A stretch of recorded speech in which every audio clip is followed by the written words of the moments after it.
Hi friends, psychology main important topic సిద్ధాంతాలు శాస్త్రవేత్తలు. ఈరోజు జరిగిన టెట్లో కూడా 1 బిట్ వచ్చింది.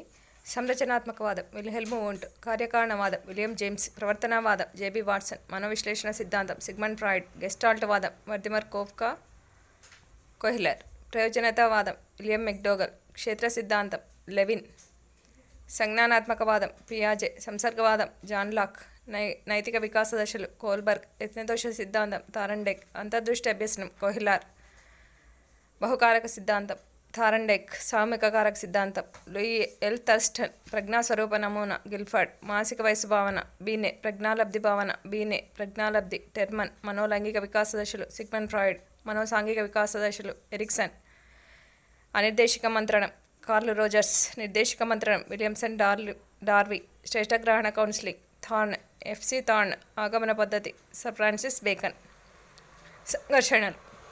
సంఘర్షణలు కూడా మెయిన్ ఇంపార్టెంట్ టాపిక్. సో ఇందులో ఉపగమ సంఘర్షణ, పరిహార సంఘర్షణ, ఉపగమ పరిహార సంఘర్షణ, ద్విపగమ పరిహార సంఘర్షణలు ఉంటాయి.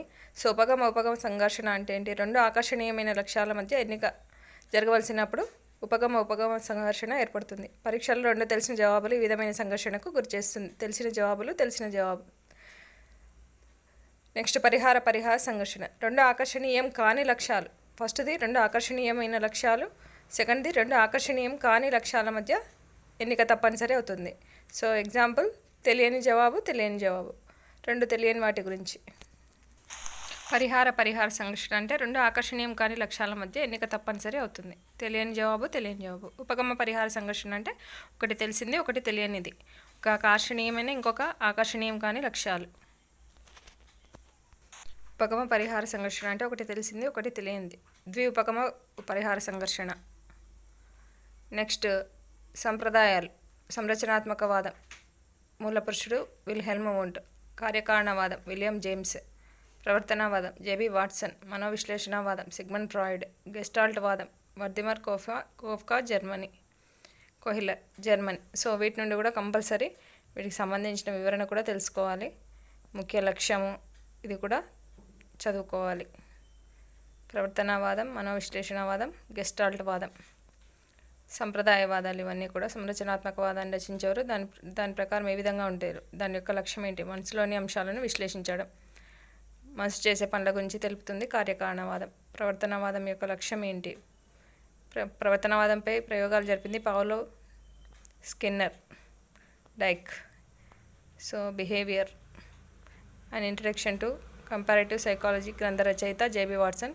Most important. మనోవిశ్లేషణవాదం మూర్తిమత్వాన్ని భరించడం దీని యొక్క ముఖ్య ఉద్దేశం. ఇంటర్ప్రిటేషన్ ఆఫ్ డ్రీమ్స్ రచయిత సిగ్మండ్ ఫ్రాయిడ్. గెస్టాల్ట్ వాదానికి మూలపురుషులు వర్దిమర్ కోఫ్కా కోహ్లర్ జర్మనీ. సంరచనాత్మక కార్యకారణ ప్రవర్తనవాదాలకు వ్యతిరేకంగా ఉద్భవించింది గెస్టాల్ట్ వాదం. సో ఇవి చాలా ఇంపార్టెంట్ పాయింట్స్, చాలా ఇంపార్టెంట్ టాపిక్స్. దీనిలో ఉండి కూడా ఖచ్చితంగా బిట్ వస్తుంది.